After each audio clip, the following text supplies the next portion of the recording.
Chemistry class में आपका स्वागत है। बच्चों आज हम स्टडी करेंगे एल्कीन और उसकी प्रॉपर्टी। सबसे पहले एल्कीन देखते हैं, एल्कीन का स्ट्रक्चर।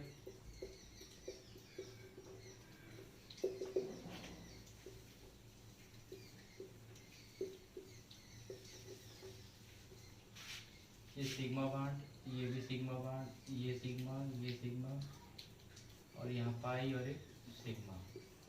इस कार्बन पे sp2 हाइब्रिडाइजेशन होता है और आप जानते हैं sp2 हाइब्रिडाइजेशन में बॉन्ड एंगल 120 डिग्री का होता है। तो ये तो हुई स्ट्रक्चर ऑफ एल्कीन, जहां ये कार्बन एटम ट्राइगोनल शेप में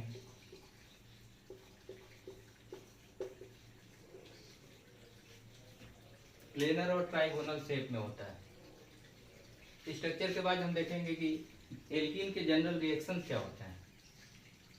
अब देखेंगे general reaction of alkene.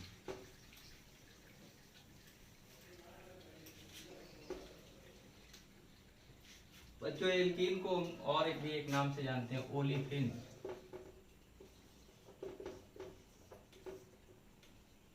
Olefin मतलब आयल लाइक।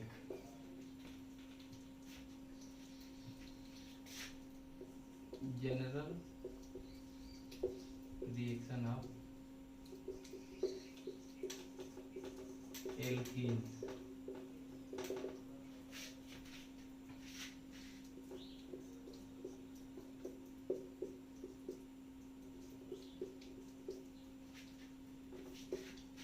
हम जानते हैं कि एल्कीन में उपस्थित पाई बॉन्ड एक वीक बॉन्ड होता है जिस पर इलेक्ट्रोफिलिक एडिशन रिएक्शन होता है।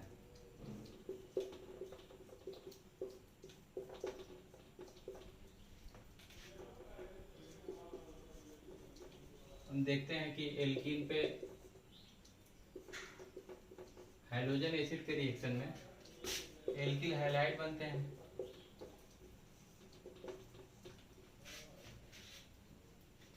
इस रिएक्शन का जनरल मैकेनिज्म देखते हैं।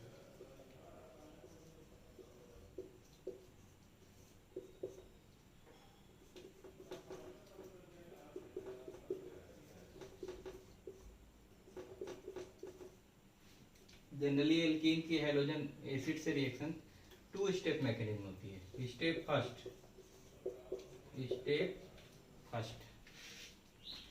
स्टेप फर्स्ट में हम जानते हैं कि एल्कीन एक इलेक्ट्रॉन रिच सेंटर होता है। इलेक्ट्रॉन रिच सेंटर की पहचान होती है इलेक्ट्रॉन की एक्सेस, यानी कि वही अटैक इस पे करेंगे इसके पास इलेक्ट्रॉनों की कमी होगी।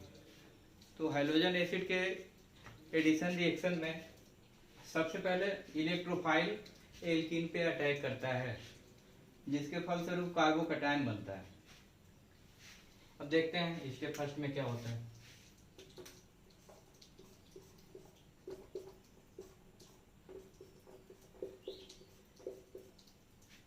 ये बॉन्ड हेटेरोडेक्टिकली ब्रेक करता है और ये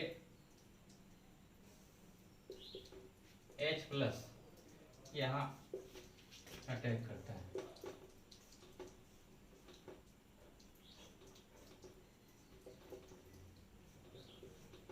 जिस कार्बन पे H+ अटैक करता है उसके एडजेसेंट कार्बन पे पॉजिटिव चार्ज आ जाता है।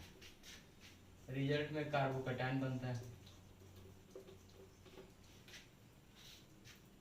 इस स्टेप में देखिए ये कंपाउंड है और ये कार्बोकैटायन बना। ये स्टेप सेकंड स्टेप होता है। ये स्टेप स्लो स्टेप होता है सारी।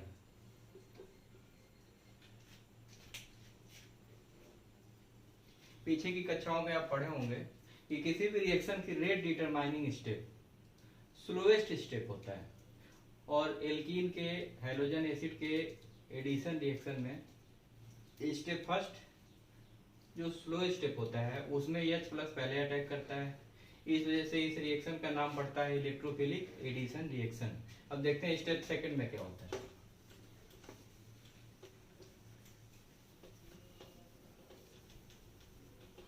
अब स्टेप फर्स्ट का इंटरमीडिएट कार्बोकैटायन है स्टेप सेकंड।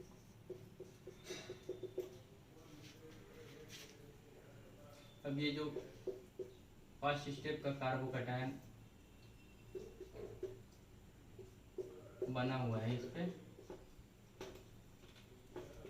हैलाइड आयन का अटैक होता है और ये स्टेप फास्ट होती है।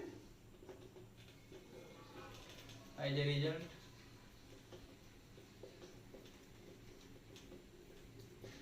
हमको हाइड्रोजन एसिड मिलता है, alkyl halide, sorry alkyl halide मिलता है।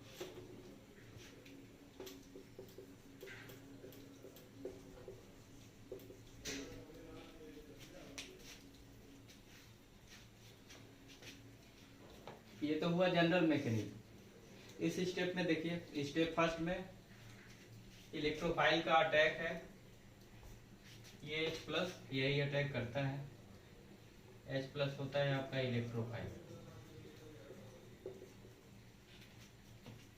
इस रिएक्शन को इलेक्ट्रोफिलिक एडिशन रिएक्शन क्यों बोलते हैं?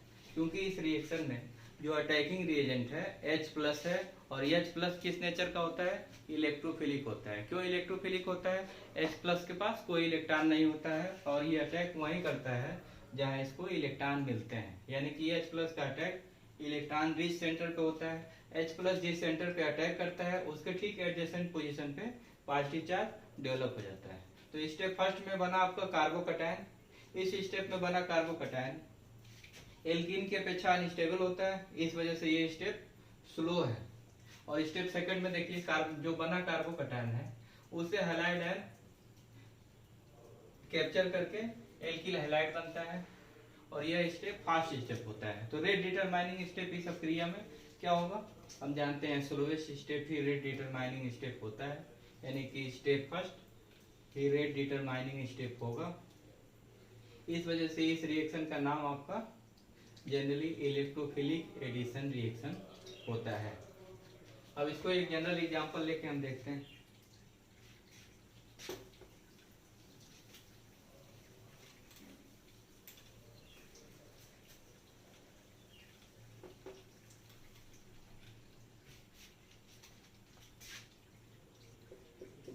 सिंपलेस्ट एल्कीन है एथीन, इस पर हम योग कराएंगे HBr का। एक जगह H जाएगा और दूसरे जगह Br, प्रोडक्ट के रूप में बनेगा आपका एथिल ब्रोमाइड।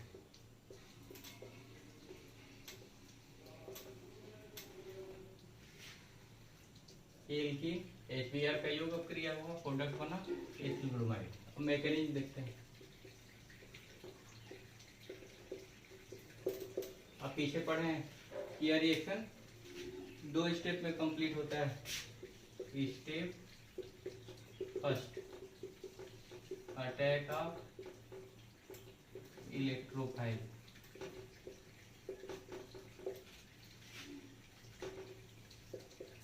एथीन पे H प्लस का अटैक होगा। H प्लस कहाँ से मिलता है? हैलोजन एसिड से। हैलोजन एसिड H प्लस के रूप में होता है। H प्लस का अटैक हुआ और ये कार्बोकैटायन बनता है, एथिल कार्बोकैटायन। ये रिएक्शन फास्ट होता है, स्लो होता है, सॉरी, क्योंकné जो बना कार्बोकैटायन है उसकी स्टेबिलिटी इस एल्कीन की अपेक्षा कम होती है। स्टेप सेकंड में देखते हैं।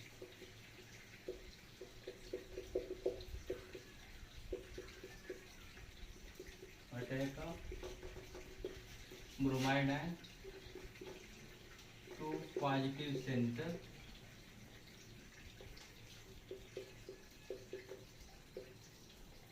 Of carbocation. ये कार्बोकैटायन आपका है, इस कार्बन पे पॉजिटिव चार्ज है। Br माइनस का अटैक कहाँ होगा? वही होगा जहाँ पे पॉजिटिव चार्ज होगा। इस पॉजिटिव चार्ज पे ये Br माइनस अटैक करेगा, as a result ethyl bromide बनेगा।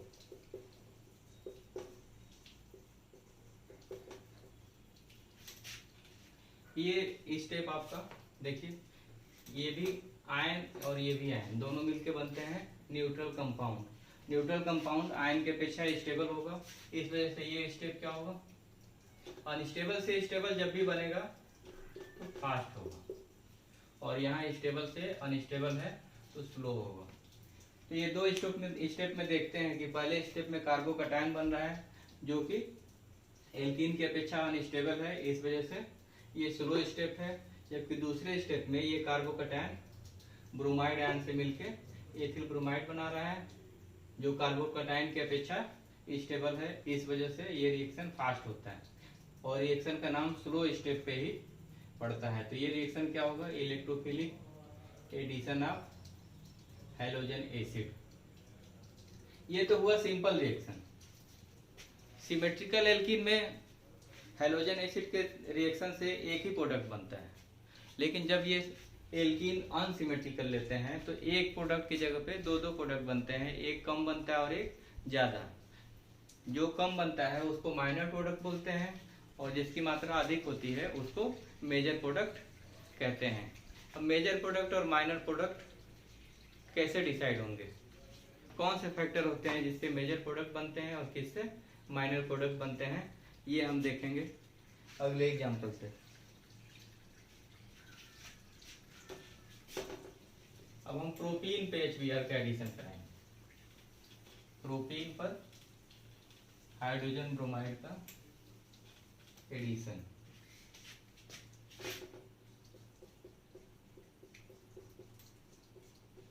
ये आपका प्रोपीन है,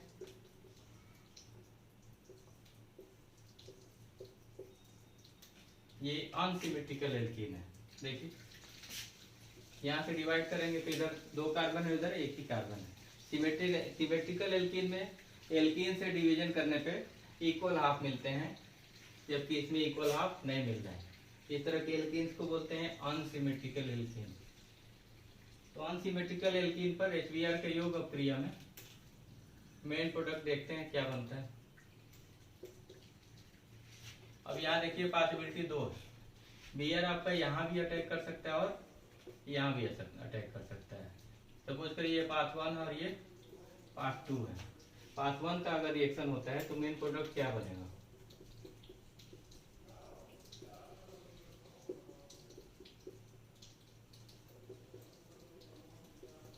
टू ब्रोमो प्रोपेन,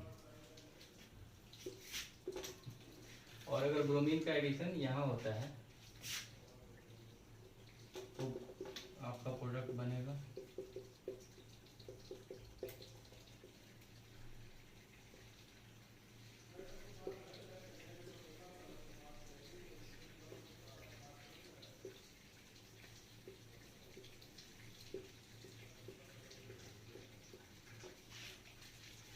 तो इस प्रोपेन पे HBr के योग अपक्रिया में दो प्रोडक्ट बन सकते हैं, 2 ब्रोमोप्रोपेन और 1 ब्रोमोप्रोपेन। अब यहाँ क्या बनेगा, 2 ब्रोमोप्रोपेन बनेगा या 1 ब्रोमोप्रोपेन बनेगा, इसका डिसीजन कैसे होगा। तो इसका डिसीजन करने के लिए मार्कोनिकॉफ रूल का प्रयोग करते हैं।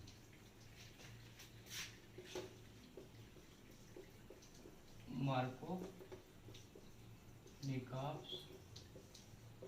रूल, मार्कोनिकॉफ रूल बताता है कि अनसिमेट्रिकल एल्कीन में हैलोजन एसिड के एडिशन रिएक्शन में कौन सा प्रोडक्ट मेजर प्रोडक्ट बनेगा।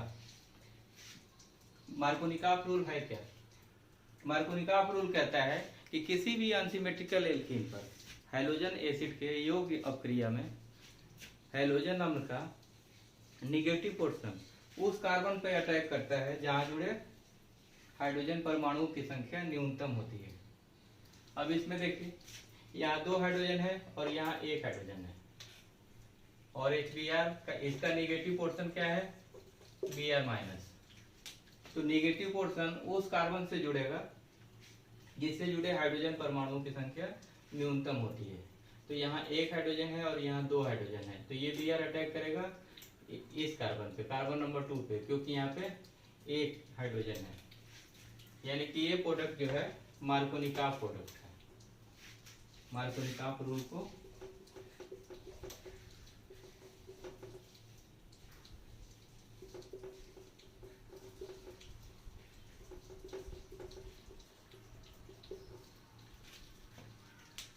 और इस प्रोडक्ट में देखिए निगेटिव पोर्शन वहां लगा है जहां हाइड्रोजन अधिक है, यानी कि ये मार्कोनिकॉफ प्रोडक्ट के अपोजिट बना है ये।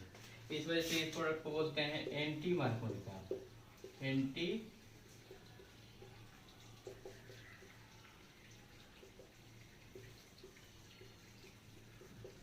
Anti Markovnikov product. फिर से एक बार देखते हैं मार्कोनिकॉफ रूल क्या है। मार्कोनिकॉफ रूल कहता है कि किसी भी अनसिमेट्रिकल एल्कीन पर हाइड्रोजन अम्लों के योग अक्रिया में निगेटिव पोर्शन उस कार्बन पर अटैक करता है जिससे जुड़े हाइड्रोजन एटम की संख्या न्यूनतम होती है। इस कार्बन पे देखिए 2 हाइड्रोजन एटम है और यहाँ 1 हाइड्रोजन एटम है। न्यूनतम कहाँ होगा? ये कार्बन नंबर 2 पे, यहाँ 1 हाइड्रोजन और यहाँ 2 हाइड्रोजन, यानी कि न्यूनतम हाइड्रोजन यहाँ है और ये निगेटिव पोर्शन यहीं अटैक करेगा, यानी कि 2 ब्रोमोप्रोपेन मार्कोनिकॉफ रूल से गवर्न हो रहा है और ये 1 ब्रोमोप्रोपेन मार्कोनिकॉफ रूल के अपोजिट है। इस वजह से इस प्रोडक्ट को बोलते हैं एंटी मार्कोनिकॉफ और इसको बोलते हैं मार्कोनिकॉफ। मार्कोनिकॉफ रूल जनरली क्या है? Negative part of hydrogen acid goes to that carbon of alkene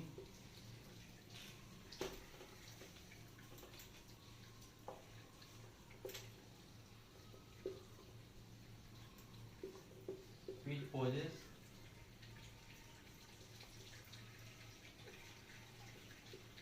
lesser number of hydrogen atom। यानी कि हाइड्रोजन एसिड के निगेटिव पोर्शन उस कार्बन पर अटैक करते हैं जिससे जुड़े हाइड्रोजन परमाणुओं की संख्या न्यूनतम होती है।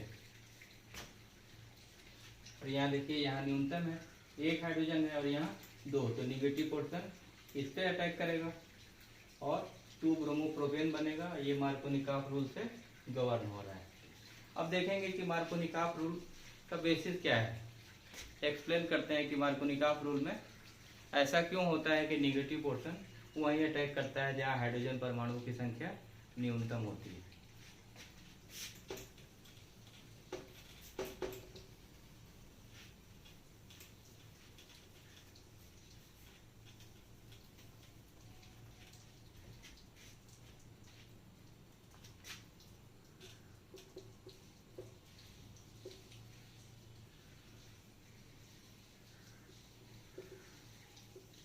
Explanation step first. आप जानते हैं अभी पीछे देखे थे, स्टेप फर्स्ट में क्या होता है? इलेक्ट्रोफाइल का अटैक होता है। Attack of electrophile.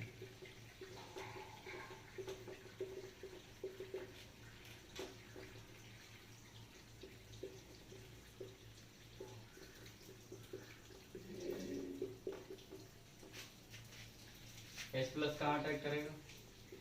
वहां अटैक करेगा जहां से स्टेबलर इंटरमीडिएट मिलेगा। इसे पूछ करिए, यहाँ अटैक करता है तो ये पाथ 1 क्या बनेगा?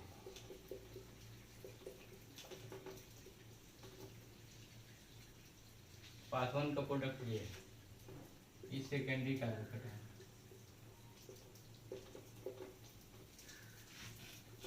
अगर यही हाइड्रोजन को इस C2 पे अटैक कराते हैं और ये 5 सेकंड रहता है तो प्रोडक्ट क्या बनेगा?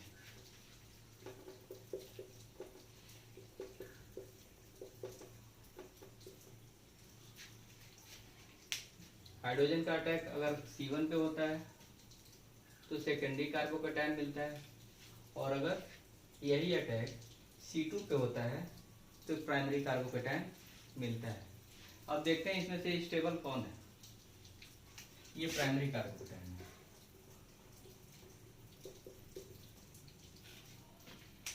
स्टेप सेकंड में ब्रोमाइड आयन किस पर अटैक करेगा? जाहिर सी बात है कि स्टेबलर इंटरमीडिएट ही रिएक्शन को आगे बढ़ाते हैं। सेकेंडरी कार्बोकेटायन और प्राइमरी कार्बोकेटायन दोनों में स्टेबिलिटी किसकी अधिक होती है?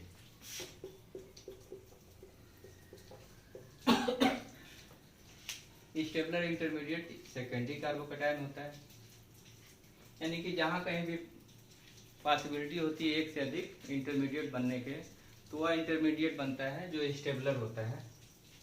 यहाँ पे स्टेबलर इंटरमीडिएट के रूप में सेकेंडरी कार्बोकेटायन बनता है और ये अनस्टेबल है। अनस्टेबल है इस वजह से नहीं बनता है और ये स्टेबल होने की वजह से बनता है। यह कहिए कि बनते दोनों हैं, ये अनस्टेबल होने की वजह से जल्दी ही डिकम्पोज हो जाता है और ये स्टेबलर है इस वजह से रुकता है और नेक्स्ट स्टेप में मेन प्रोडक्ट स्टेबलर इंटरमीडिएट से बनते हैं। अब स्टेप सेकंड में देखते हैं।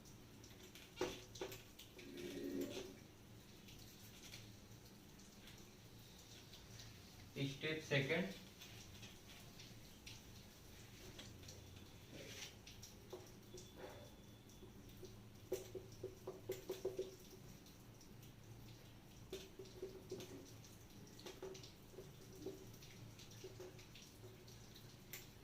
मेजर प्रोडक्ट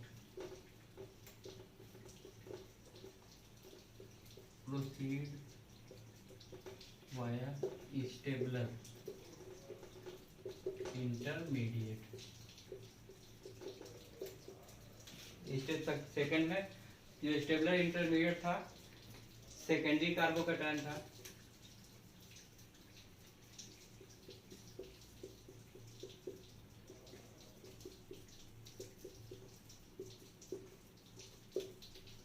ये सेकेंडरी कार्बोकेटायन है।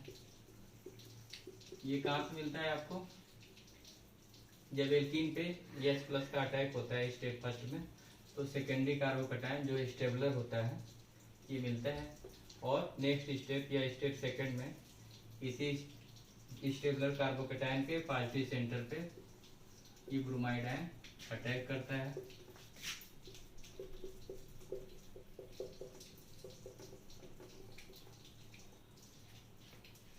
और मेन प्रोडक्ट के रूप में 2-ब्रोमो प्रोपेन प्राप्त होता है।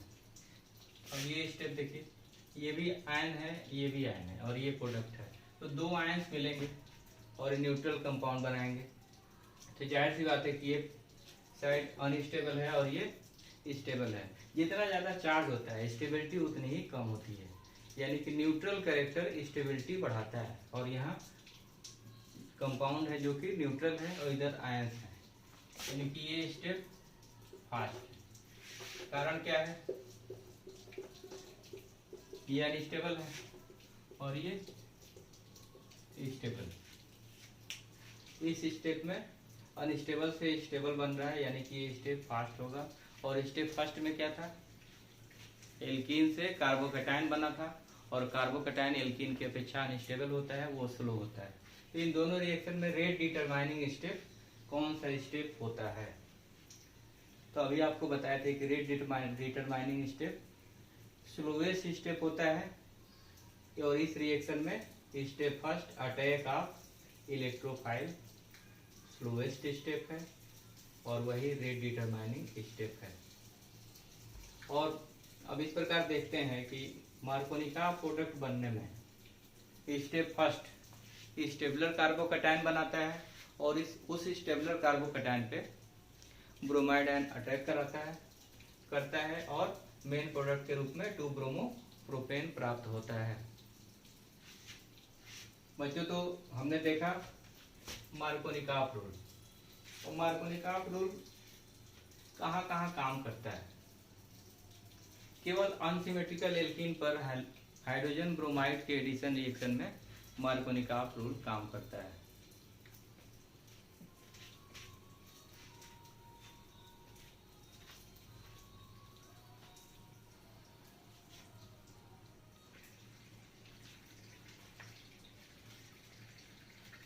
मार्कोनिकॉफ रूल कहाँ काम नहीं करता है। HBr के एडिशन रिएक्शन अगर हम लेते हैं, नॉर्मल कंडीशन लेते हैं, तो यहाँ मार्कोनिकॉफ रूल काम करता है। लेकिन अगर हम नॉर्मल कंडीशन ना लें और ऑर्गेनिक पेरोक्साइड का यूज करें, तो इस रिएक्शन में मेन प्रोडक्ट मार्कोनिकॉफ रूल के अपोजिट बनता है, यानी कि निगेटिव पोर्शन वहाँ एडिशन करेगा, वहाँ अटैक करेगा जहाँ हाइड्रोजन अधिक होंगे।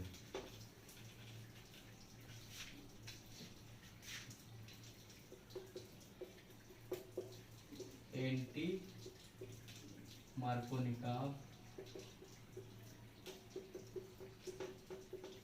रूल या पेरोक्साइड इफेक्ट या रैश इफेक्ट। पेरोक्साइड इफेक्ट क्या है? जब किसी अनसिमेट्रिकल एल्कीन पर हाइड्रोजन ब्रोमाइड का एडिशन कराते हैं और ऑर्गेनिक पेरोक्साइड की उपस्थिति होती है, तो मेन प्रोडक्ट के रूप में मार्कोनिकॉफ प्रोडक्ट नहीं बनता है। देखते हैं, एग्जाम्पल से समझते हैं।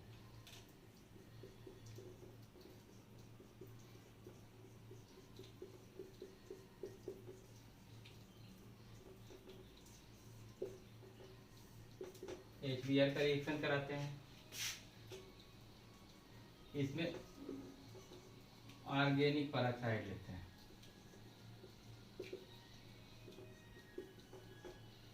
ऑर्गेनिक पेरोक्साइड लेते हैं, तो प्रोडक्ट आपको मिलता है एंटी मार्कोनिकॉफ प्रोडक्ट। ठीक है, इसमें ब्रोमीन वहाँ है, वहाँ जुड़ा है जहाँ हाइड्रोजन अधिक है।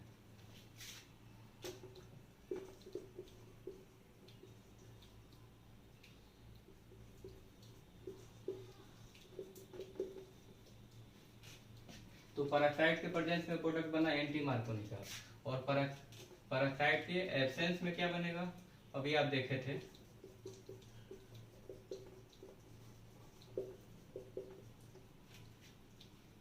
तो पेरोक्साइड इफेक्ट क्या है? जब किसी अनसिमेट्रिकल एल्कीन पर हाइड्रोजन ब्रोमाइड का योग अपक्रिया कराते हैं और ऑर्गेनिक पेरोक्साइड की उपस्थिति होती है, तो प्रोडक्ट के रूप में एंटी मार्कोनिकॉफ प्रोडक्ट बनता है, यानी कि निगेटिव पोर्शन उस कार्बन परमाणु से जुड़ता है जिससे जुड़े हाइड्रोजन परमाणुओं की संख्या अधिक होती है। देखिए यहाँ 2 हाइड्रोजन है और यहाँ 1, तो यहाँ ब्रोमीन कहाँ जुटा है, यहाँ हाइड्रोजन 2 है और ये प्रोडक्ट बना है।